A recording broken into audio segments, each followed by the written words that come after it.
Hi guys, good morning. It's my outfit for today. This one only pants and jacket. Okay? And then I will go for buffet today. It's Thanksgiving here. Okay? 10:30 na dito. Maaga kami pupunta kasi maaga. Mahaba ang pila doon. So, mamaya bibidyohan natin maraming pagkain doon.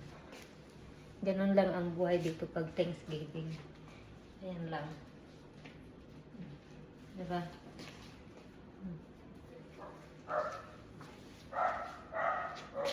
Update mo gabi. Hindi. Nagkape lang ako.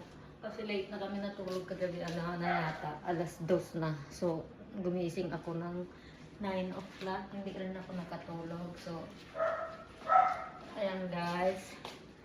Bye guys. Have a good day guys. Good evening Philippines. Ayan. Diba? Bye.